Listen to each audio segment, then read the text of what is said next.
Hi, this is Nancy Yearout, and welcome to my show, High Road to Humanity. In every episode, I tell you powerful true stories filled with great wisdom that you can use in your own life as you strive for a higher road to travel.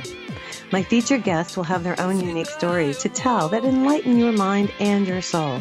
So kick back, relax, and learn the secret to success when you take the high road. First touch, strong connection, it lays deep in your soul. Hi, this is Nancy Yearout, and welcome to High Road to Humanity. And I have a fabulous guest here today. Vernon Mahabal is back with us on the High Road to talk about palmistry. And he is a fantastic palmist. And if you've never met anybody that can read your palm, it's very interesting because the lines in your hand tell the story of your soul. And so it's really interesting, and it's going to be a fun interview today here with Vernon. But before I bring him on, I just want to thank everybody who has sent me messages. I've tried to answer everybody. Thanks for everybody for subscribing to my show. If you do want a psychic reading, go to my website, nancyyearout.com, hit book, and you'll be able to book a session with me, okay? Hey, so let me tell you a little bit about Vernon Mahabal, so sit back and relax. He's the founder and director of the Palmistry Institute in Los Angeles, California. In 1979, he began formal training in Vedic cosmology, which took him to India many times. He combines both Eastern and Western astrology disciplines in his practice. He continues new research, particularly within the field of dermatoglyphics. Did I pronounce that right, Vernon? It's dermatoglyphics. Dermatoglyphics, thank you, Vernon. It's the fingerprint of biometrics. And he's written lots of books, and we're going to talk to the hand. He's been on the show before. Vernon, welcome to High Road to Humanity. Thank you, Nancy. Listen, I know there's a lot going on right now with humanity, and I know that when you read people's hand, you can see a trend of what's going on. So I'm going to just let you tell the audience what's happening here in the United States and abroad and what's going on. What's happening in the way of the idea of the pandemic? Everything. What's happening? There's an awakening going on. Talk to me, Vernon. What's happening? What's going on here? Yeah, there is an awakening going on. And it's been going on since 1999 when we went into Aquarius. Okay. And that was a big awakening. We actually did go into Aquarius in August of 1999, according to the Vedic calendar and the Mayan calendar. Mm-hmm. And people have been inquiring more and more about spiritual life and things that deal with self-realization more and more and more. Mm-hmm. So that's a good. Yeah. And in your book, I love this. At the end of your book, I thought this was really cool. You guys, he puts this on the conclusion. I'm just going to read a little if that's cool with you, Vernon. He says, our spiritual soul resides within the physical heart. This spirit spark is encased in not just one, but two earthly bodies. So he says it's the corporeal body of blood and bone and the subtle body of mind and intelligence. And he goes on to say that the ancient Egyptians referred to them as the Ka and the Ba. He goes on to say that, most amazingly is that the entire map of your hand is fully formed of an unborn child when it's 7 months in the womb. That just amazes me. So our whole soul's history is right here in our hands, huh? Absolutely. We're not our body. That is the most basic understanding of spiritual life. We're not this body. This body is like a dress. We put on jeans in the morning or a shirt. Those jeans and that shirt are not us. It's a temporary dress. And in 80, 90, 100 years or so, we get a new dress.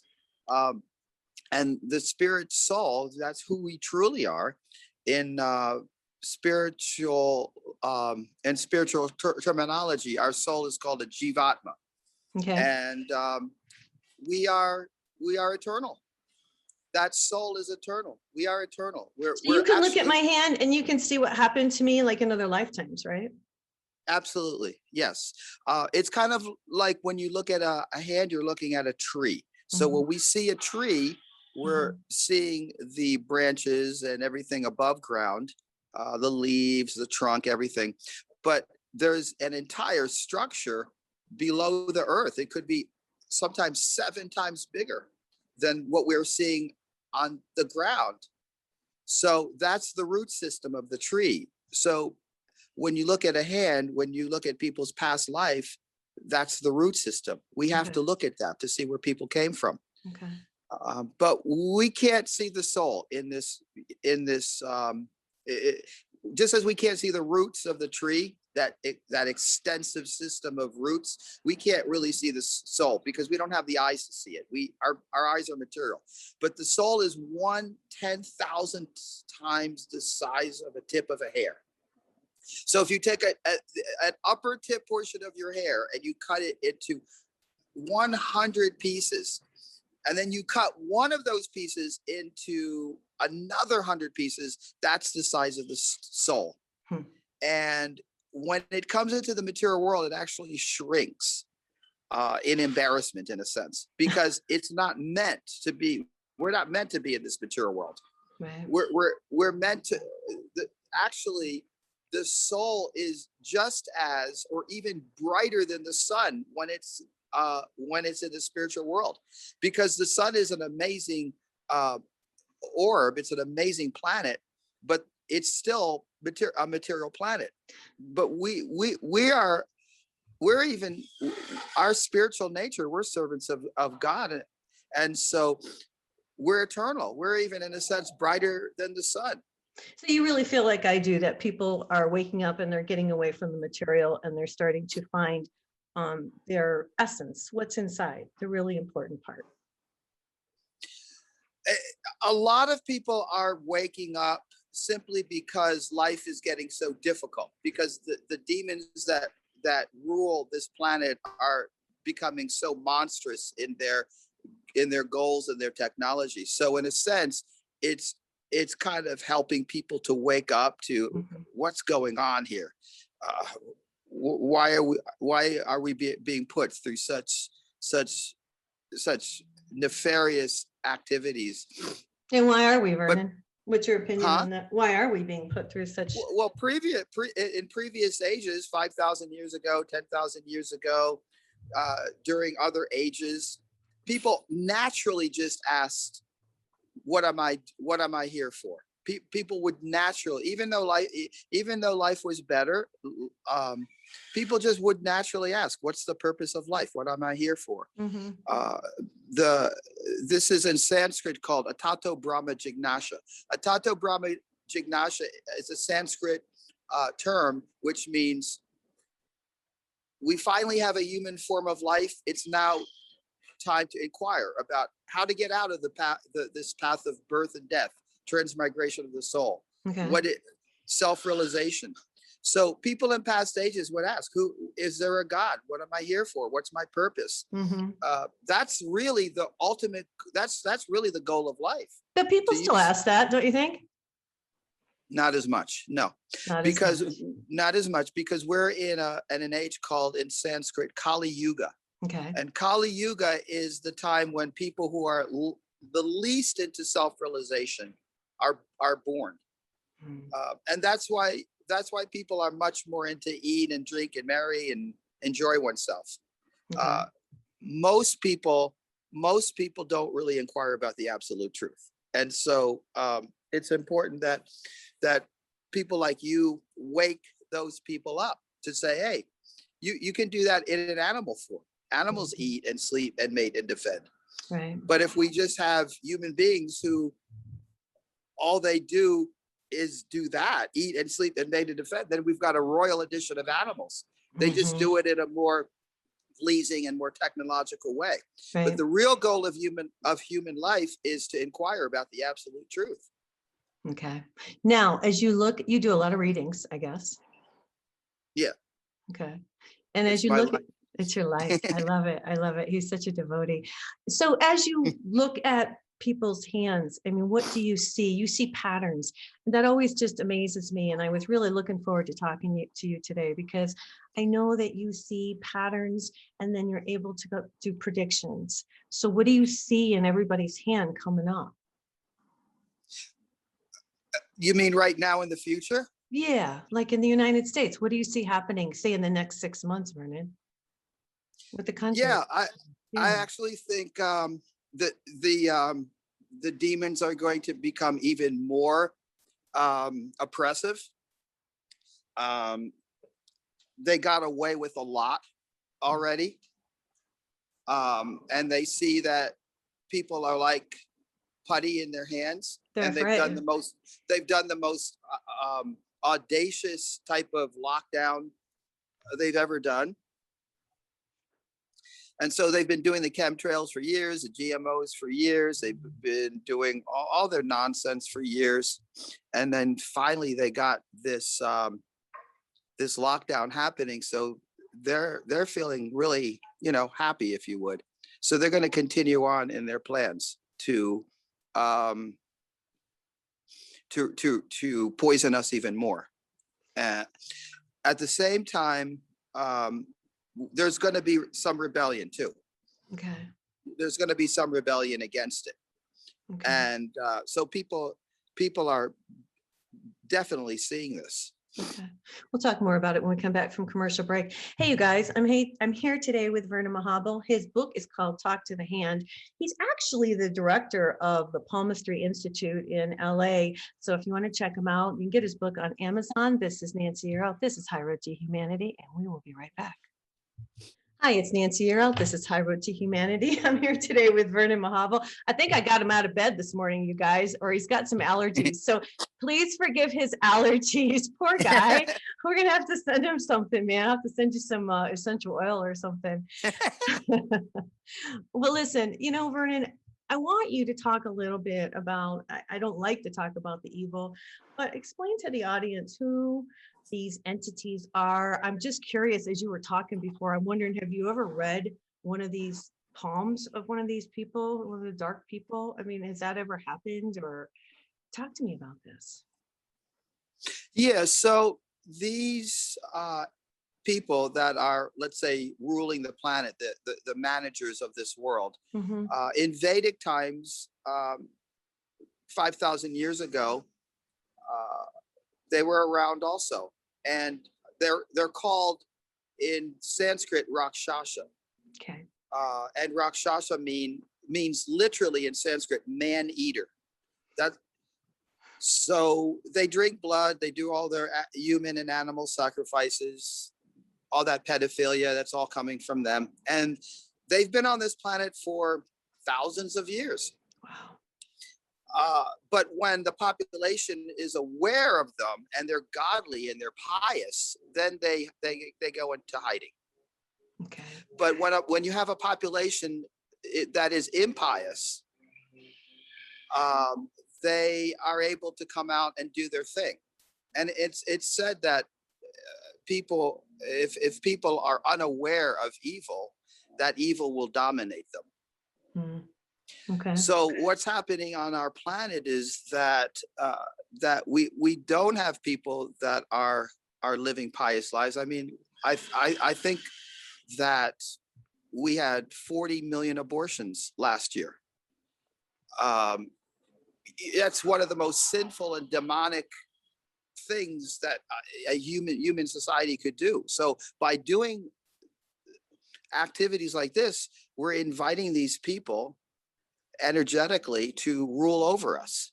Okay. So whether in politics or in banking, the financial world, they are in charge. So everybody knows, or all the people who are in high power know of these individuals and know that they're running the show. Yeah, they're about 5% of the population. They're what David Icke calls the blue bloods. Okay. And they're blue because they're human beings, but they don't have any empathy. They don't have any human emotion. They don't have a soul. They have a soul.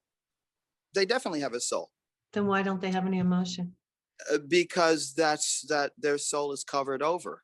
You become who you associate with. So they've associated for many, many lifetimes with people who just want power and control. Okay. So they've taken on those qualities. If you associate with saintly people, you take on their qualities. If you associate with people who are God conscious, you become like them. Mm-hmm. So people who are saintly, they're detached from the material world. They don't have any lust. They're trying to get rid of greed and anger and avarice. So if we associate with people who are on the path of God, Right.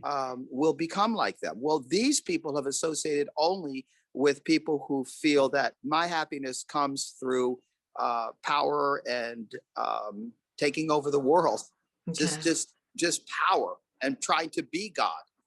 So they have a soul, but the human empathy and compassion and emotion is not in there. Just Okay. like, for instance, myself, I mean, I have no ability to play golf. It's just not in me. So Yeah. in them, they have no ability to show any care or compassion for people. What they do have is a tremendous amount of logic and analytical abilities. Mhm. It's off the charts. What I've seen in their hands is that they're very calculated. Okay. And because it's not, because their logic and reason is not tempered by emotion, then their plans become They ruthless. think differently. I understand. Yeah. Yeah. That makes total And sense. If you take they're emotion out of it. they're and they're Yeah. very calculative and very patient in their plans. So they've been at control, ruling our earth for over 100 years. So the COVID, of course, was something they constructed. Now, do you see things changing as people are waking up? Do you see that they will, I feel like they're going to fall eventually. What's going to happen here, Vernon? Yeah, and that's an interesting comment, because that's exactly what I see. In the same way that, let's say, as human beings, we have, let's say, 100 years at best. They've been in power for about 100 years. Okay. Maybe a little bit more, but their karma is coming to an end. Okay. The tragic thing is that a lot of the spiritual people on this planet, or the people who are actually trying to attain spiritual qualities and values, are not powerful enough as they are demonically to defeat them, or even to be aware of what's going on. And so we see, because we don't know how to harness our power. Well, we see in the Christian community, they've been taken over. They've been taken over. Their churches, everything. And we don't look at this Pope. This Pope is more of a politician than he talks about God. He never talks about detachment from the material world. The Christians have let people down. The Christians have let people down. They don't talk about qualities of God. They don't talk about I do, Vernon, and I'm a Christian. Yeah. So it's not all of us. I mean, come on. Well, be honest with you. I mean, I know I agree with you with the Catholics, because I'm watching the Catholics down at the border, and I'm watching them assist in bringing all the migrants in and all the children in, and they're part of the trafficking. And I know that because I just had a guy on my show, and the Catholic Church is all involved in that. But I don't think it's everybody. And I don't think it's, I don't know. I think they're still good out there. Am I wrong? Oh, there's definitely good. There's definitely good Christians. I'm saying, but as a whole, the Christian clergy is not showing good example. Well, yeah. There's no leaders in the Christian community who are saying, as Jesus Christ said, don't, live in the world, but don't be of it. Well, that's the goal. Yeah, the evangelical Christians, I think it's the Catholics that aren't so much. And I don't like to judge, honestly, because I don't care who you are. Well, you have to judge, because that's human life, to judge. I mean, if you don't judge, you'll eat dirt. You won't eat good food. I mean, we have to judge. We have to know what's right and what's wrong. We have to know what's good for us and not good for us. We can't look at a bum in the street and say what he's doing is good. We have to judge. Otherwise, the power of discrimination is something that's God-given. So we have to judge. Otherwise, we will not know what right and wrong is. What I am saying to you, and I agree with what you're saying, but the fact is that for 2,000 years after Christ gave the example: live in the world and don't be of it. Right. Don't be lustful. Right. Get away from lust and greed and anger. Be detached from this material world.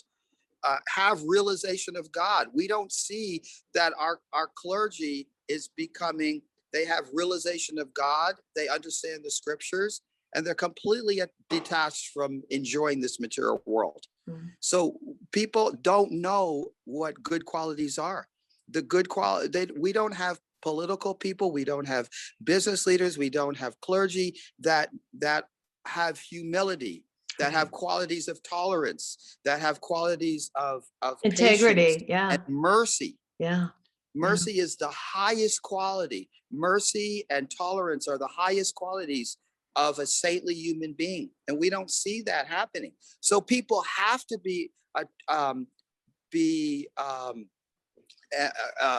they have to be roped in by these rakshasas, these reptilians, as David Icke calls them, because they don't know how to fight them.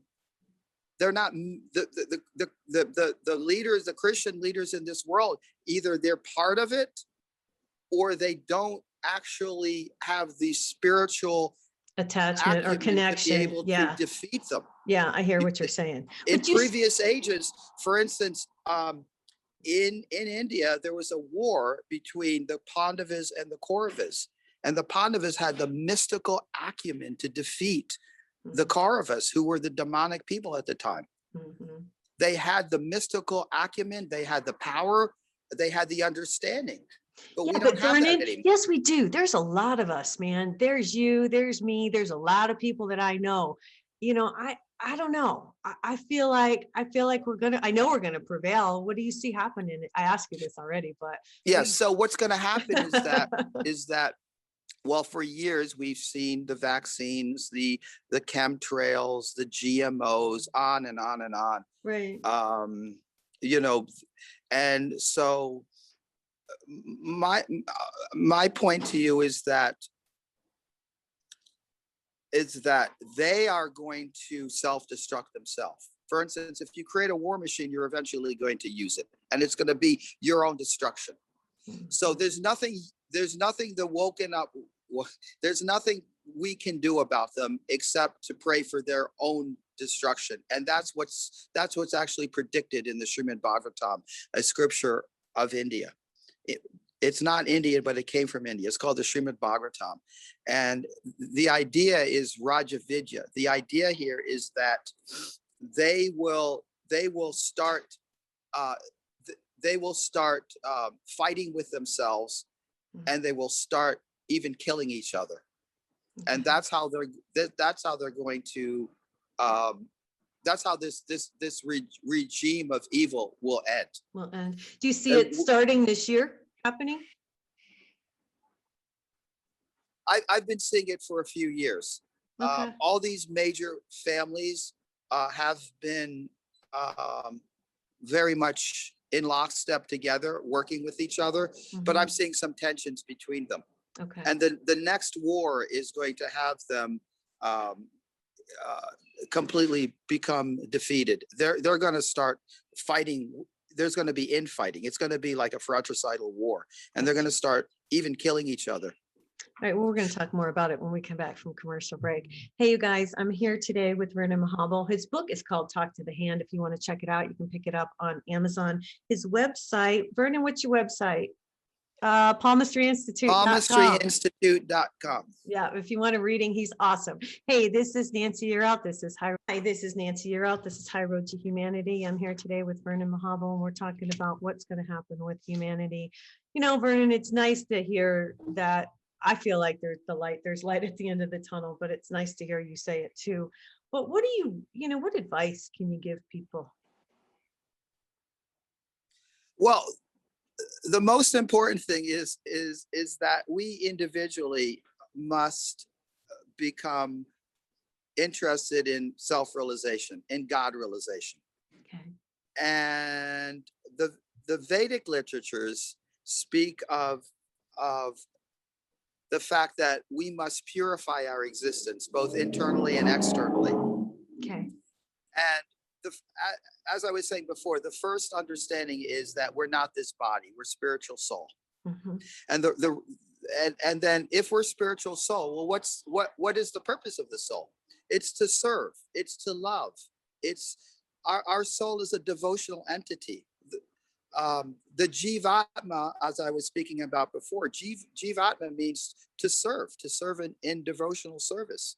Okay. So the goal of life is to love God and love every living entity, and be humble, be peaceful, be friendly, have mercy, have tolerance, and to develop love of God. Yeah. And when That's you do, the it goal. changes you, doesn't it, Vernon? You start seeing life in a very different way. For instance, there's a big narrative. I mean, it's everything in America about black and white and race relations and identity politics. It's And sad. it's really when people bring up race, they're simply acting as dogs. And that's dog consciousness, because we're not this body. The soul is not black. The soul is not white. They're talking about the pigment of one's skin. This is the consciousness of a dog. When a And dog that's not sees who we another, are, right? When a dog sees another species, it barks. So this is what's happening, because this shows this idea of identity politics shows the most materialistic understanding and the attachment to this material world. But if people want to become happy, happiness comes from being detached from the material world. Right. The whole Western society has been teaching for years that happiness comes from having a lot of sex, eating a lot of food, buying the latest car, making lots of money. Right. But and it doesn't. We see that in the times where of 5,000, 10,000 years ago, people understood that happiness comes from within. The more detached a person is from the material world, from enjoying the material world, the more happy they'll be. I know. And that's so funny. Vernon, and the first time I ever saw it, God, this was years ago, and I'm a real estate broker, and I was all into the money at the time, and I went down to Mexico with my boyfriend, and we were coming back, and I saw all the little kids were selling chitlets and watermelon and all this stuff, and they were the happiest kids I'd ever seen, and their parents were happy, and they all had smiles on their faces. And I thought, look at these guys, they don't have all the stuff and they're happy. And so what you're saying is absolutely true, because the more stuff we have, it's like the less happy we are. Do you think? Some of the most miserable people, Nancy, I've ever read for lived in Beverly Hills. Yeah.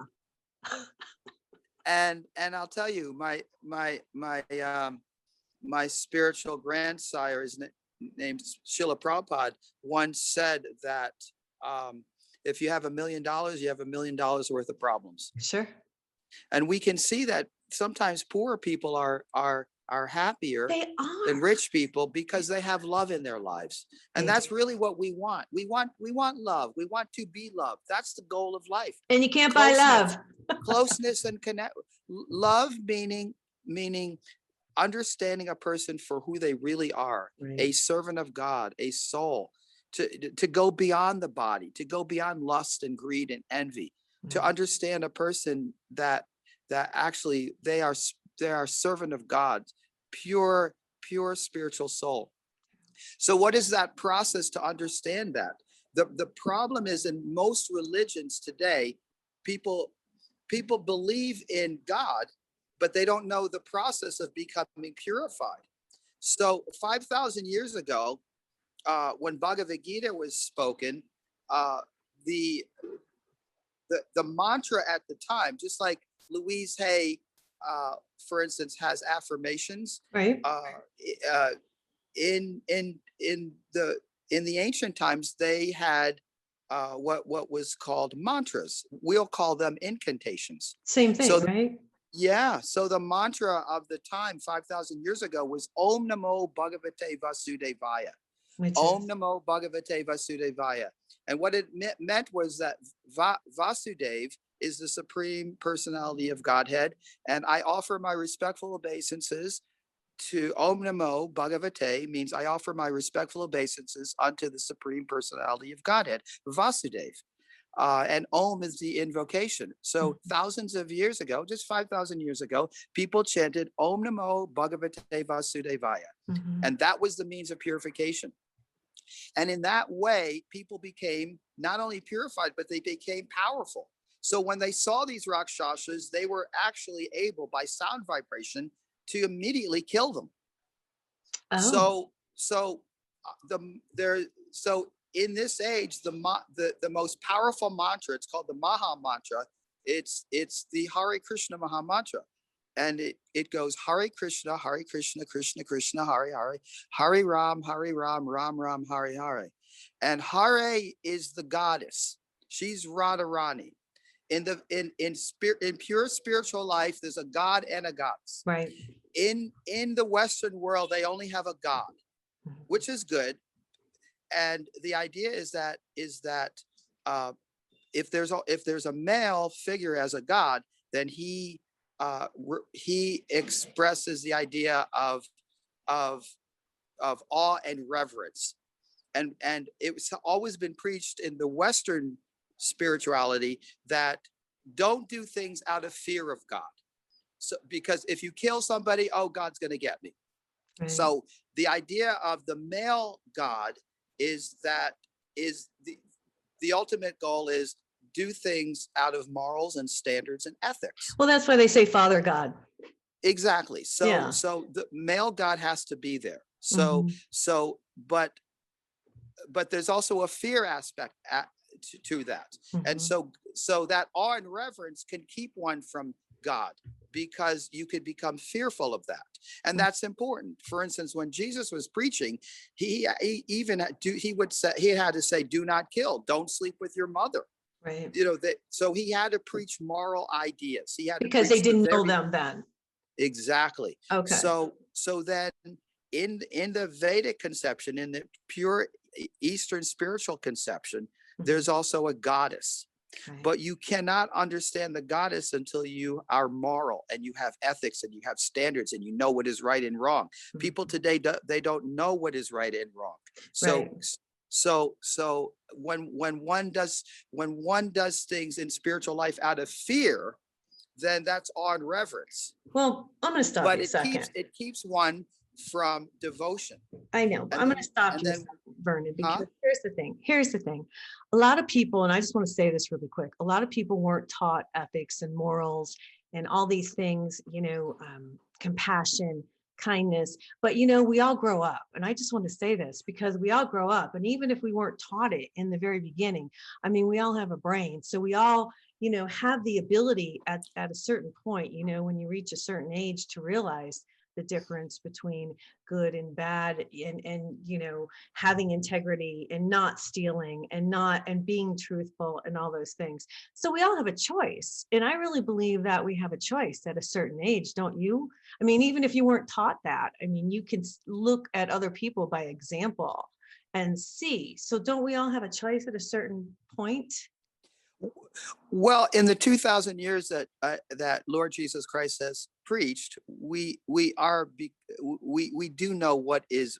We are becoming a little bit more aware of what is moral. We do know that if we kill in our next life, we will be killed. That's the basic understanding. Hopefully,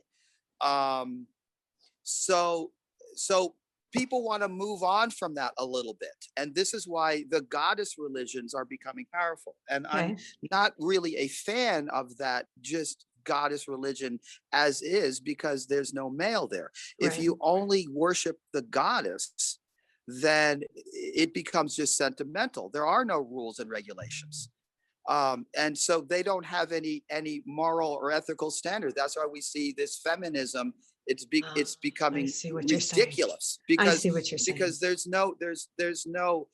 no male figure as a god. So there's no morals, there's no ethics, there's no idea of right and wrong. Right. You need both. You need both. When you have a god and a goddess, both together, then you don't do things out of fear. Right. You do things out of devotion. Right. So in the Eastern conception of spirituality, there's always a Radha and a Krishna. There's also a Vishnu and a Lakshmi. There's a Shiva and a Parvati.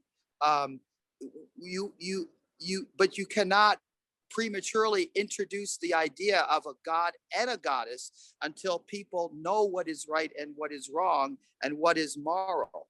And so if you look at Eastern spirituality is based on more of do things for God because you love God, Right. do things out of compassion, do things out of mercy, because they understand that God is love. They've gone beyond that idea that don't do things out of fear of God, do things because you love God. Because you want to. Yeah. Hey, we got to go to commercial break. Hey, you guys, I'm here today with Vernon Mahabal. His book is called Talk to the Hand if you want to pick it up. This is Nancy Yearout. This is High Road to Humanity, and we will be right back. Hi, it's Nancy Yearout. I'm here today with Vernon Mahabal. We're talking about humanity. We're talking about the female and the male, and you got to have both, you know, Vernon, you just have to. It's for balance. You got to have balance. I'm really into the balance thing right now, you know? Oh, absolutely. And that Yeah. this is exactly what the Bhagavad Gita, a treatise of 5,000 years ago, has taught. In Yeah. other words, there is a God and a goddess in the spiritual world. There's a Radha and a Krishna. There's a Lakshmi and an Narayan. There wherever you see a god, in a demigod in the heavenly planets, there's also a goddess. But if you introduce goddess worship prematurely, then people become just sentimental, and they don't.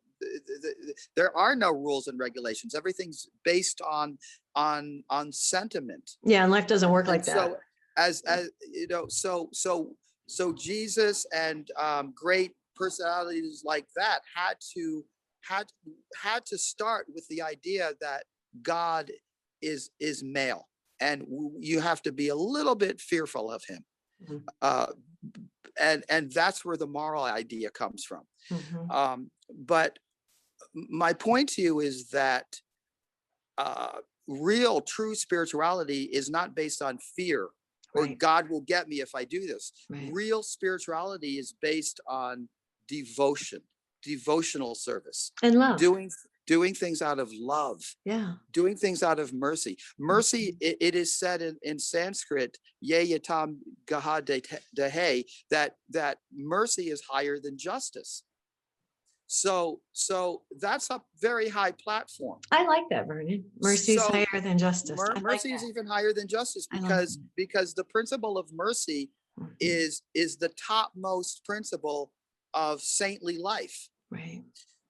So unfortunately, we do not see many saintly personalities in this world. The average person does not know where to look for them or where to find them. I know. But they do exist on this earth. And they're kind of, in a sense, waiting for these Rakshasas to kill each other off. But what will really happen is that when they put us through the next war or whatever they're going to put us through, then people are going to start inquiring, why did this happen? Who is God? How do I get out of here? What the unfortunate thing is that as human beings, we should look and see that actually in this material world, no one is happy. You can have everything, but no one's satisfied. The soul can never be satisfied, even if you make millions and millions of dollars. Yeah, because we're away from God. Because the soul is eternal. Yeah. And material nature does not satisfy us. I know, that's true. You can eat tremendous amounts of food, have lots and lots of sex, have lots of cars, have lots of money, but Don't you're still nothing. going. You're still look at Bill Gates. What a miserable character. Yeah. Miserable, absolutely miserable. He's a demon and he's miserable. He's got everything he wants, but he's absolutely miserable, and you can see it on his face. Well, why? Because the soul can never be satisfied in this material world. So how do we become satisfied? We become happy with what we have. We're satisfied with where we're at, and we go towards trying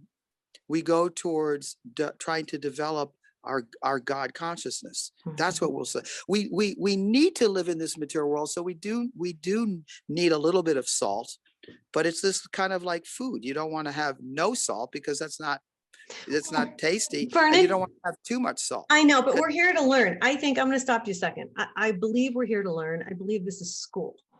I think we all come down, and I agree with you wholeheartedly that we have to be satisfied with where we're at, because we may not always be completely happy. I think we're not completely happy because we're separated from God and the divine. But I think that we can do the best we can while we're down here. And, what do you think? Oh, I agree with you. In other words, as Christ said, live in the world, but don't be of it. He was Right. a happy personality. Mhm. So we don't have to be fully realized all that in this material world where we are. But if we're aiming for God consciousness, we'll be happy. Yeah. If we see it, if we see everything that's coming to us as the mercy of the Supreme Personality of Godhead, we'll be happy. And we should endeavor for those things that come to us, and not become upset when sense gratification doesn't happen Right. for us. Well, So human life is a life of the progressive march of God consciousness. If we're trying to develop our devotional attitude, everything will come to us. I know it does. The materialist is trying to change everything around them to their liking. Uh-huh. In other words, you've got these people like the Bill Gates and the Henry Kissingers, and they feel they'll only become happy when they manipulate things according to their liking. But they'll never be happy that way. Whereas a person who's trying for saintly life understands that rather than trying to change the outer world, they change the inner world. I know, that's it. They say to themselves, well, if there's a problem that's being caused, it's my fault. Mhm. How they try to adjust their consciousness and to purify their consciousness and be at peace with what's going on. It doesn't Right. mean that we can't be ambitious, but we don't react to the outer circumstances in a negative way. We respond in a way of, how is this purifying me? When troubles or struggles from other people come to the materialists, they say, "Oh my God, why is this person against me? Right. What did I do?" Right. But the spiritual, the person endeavoring for spiritual life will say, "How can I use this to understand how I can go further in spiritual life?" In other words, they see problems as purification. Mhm. They see obstacles and interferences as, oh, God's doing this to me Learning so experience. that I can come closer to him. Yes. That's exactly right, Vernon. That's exactly right. So we must adjust our own consciousness rather than the outer consciousness. Mhm. That's the path to peace. Mhm. By adjusting, in other words, the more we are free from lust, the more we are free from anger, the more we are free from greed. As the Christians say, the 7 deadly sins, to that extent we'll become peaceful. But we also must be attached to something. If we're detached from the material world, we must be attached to something. Right. Otherwise, we won't have a higher taste. Mhm. And what is that higher taste? Mhm. It's devotion. It's absolute love. It's love for God, love for every living entity. That's why a saintly person does not eat meat. They cannot tolerate violence. Yeah. Or drink. Or drink. Yeah. Drinking is a useless activity. Drugs are Yeah. useless. Yeah. In pure spiritual life, there's 4 rules, if you would, and these are called the 4 regulative paths to freedom. Okay. In Vedic spiritual life, sex life is called matunya agraha. It's the shackles. It's a shackles. Sex is made for having kids. Mhm. But in this Western world, we've made sex to be something of enjoyment. And look how perverted we've become. Yeah. It doesn't make us happy. Mm-mm. But the attachment to just lust binds us to this material world. So if we have sex to have kids, we'll become happy. And if we have regulated sex, those kids will become powerful. Also, intoxication. It's a sign of madness. Intoxication is a sign of madness. It's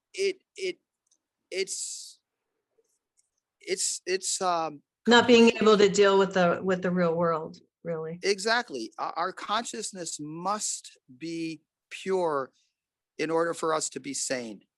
Drugs are another side of madness. Also, gambling. Gambling takes away a person's honesty, and we see that we see gambling everywhere. Which and Vernon, do you think meat eating takes away mercy.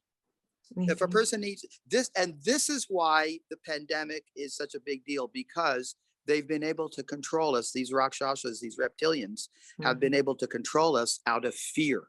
Will that stop though? Will that stop, Vernon? If people stop eating meat, they'll have no fear in their life. Fear is the opposite of love. Fear is the opposite of God consciousness. When a person is trying for God consciousness, and they're actually, they will have no fear in their life. They will have courage. They will have bravery. Internally, they'll be the most humble person. There's a verse in the Sanskrit literature that says, it's in Sanskrit, Trinata Pisanachana, Turora Visanichana, Amanina Manadena Kirtaniya Sadahari. It means one should be in God consciousness and be always in a humble state of mind. One should be more tolerant than a tree. More tolerant than a tree. In other words, we take the leaves, we take the apples, we sometimes cut it down, but a human being should be even more tolerant than a tree, devoid of all sense of false prestige, and should be ready to offer all respects to others. In such a state of mind, one can develop their God consciousness. So that's Trinata Pisanachana.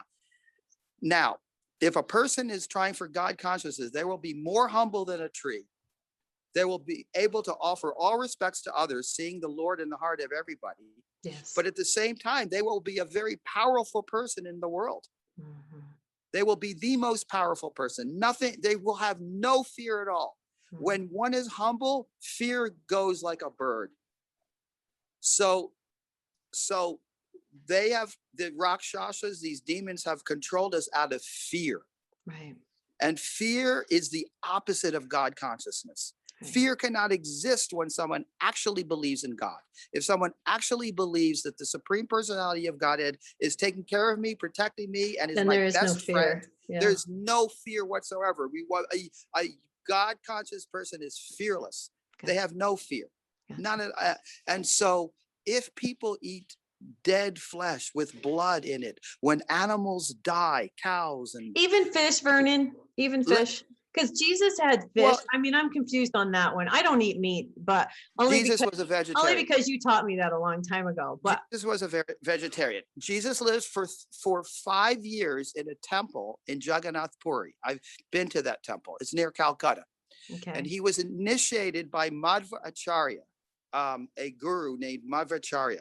And the Madhvacharya Sampradaya, the line of the guru line of that line of Madhvacharya, the guru's line, is that you cannot eat meat. Okay. And the whole principle of meat is that when an animal is dying, that fear, that adrenaline goes into their blood, and we eat that blood. Oh, yeah. And then we become fearful because of it. Right. When cows are being slaughtered, they are crying. They're in fear. That fear goes into their blood. And so the Rakshasas have have encouraged us to eat meat, so like McDonald's. Fear. Like McDonald's. Yeah, it's fear. It's a whole thing. Jesus never ate meat. That's a myth. A God conscious person could never take the life of another entity. Gotcha. It's impossible. Gotcha. And I'll tell you why. On a metaphysical level, when a soul is in a cow or a chicken or a fish, they have a right to live in that body. Just as if you buy an apartment or a house, you have a right to live in that house. No one can kick you out. So a soul that goes into a body has been born into a body, has a right to live in that body. Okay. If they're killed prematurely, then they have to retake that body. And it creates this, what's called V karma. Okay. And this is why people are in fear, because they're killing these animals that have a right to live in that body, and they have that soul. The demigods, the goddesses, have to re-put that soul into another body, and there's a reaction for everybody that eats that entity. Oh my gosh. There's a reaction. Yeah. And so this is why people they basically live in fear. Yeah. Because they're eating. Yeah, we got to get out of here, Vernon. I'm sorry. I hate to stop you because you're on such a roll, man, about this. If people just stop eating meat, then people will start to be able to understand God. There's no question of understanding God if one is eating meat. It's not possible. Jesus never ate meat. It's actually for Christians offensive to think that Jesus ate meat. He's a pure God conscious, realized soul. He's a Shaktivesh avatar. He could never kill. Jesus said, "Thou shalt not kill." He didn't say, "Thou shalt not murder." He said, "Thou shalt not kill." Yeah, no, that's true. God, you taught us so much today. Thank you. Thank you. Thanks for having me on. Yes, I sure appreciate it. Thanks for coming today. Hey, you guys, if you want to pick up Vernon's book, it's called Talk to the Hand. You can pick it up on Amazon. This is Nancy Yearout. This is High Road to Humanity, and we will see you next time. Everybody take care. Bye-bye. Connect the dots and keep the motion. Can achieve your goal. Let's hit the high road. Hey, you guys, join me next week on The High Road for more stories filled with wisdom, love, and hope for our future. Have a fabulous week, and know that by staying on the high road, you will make it to your destination. Visit my website, nancyyearout.com, where you can book a private session to learn how to tap into your own abilities. And check out my YouTube channel. It's Nancy Yearout's High Road to Humanity. You can achieve your goal.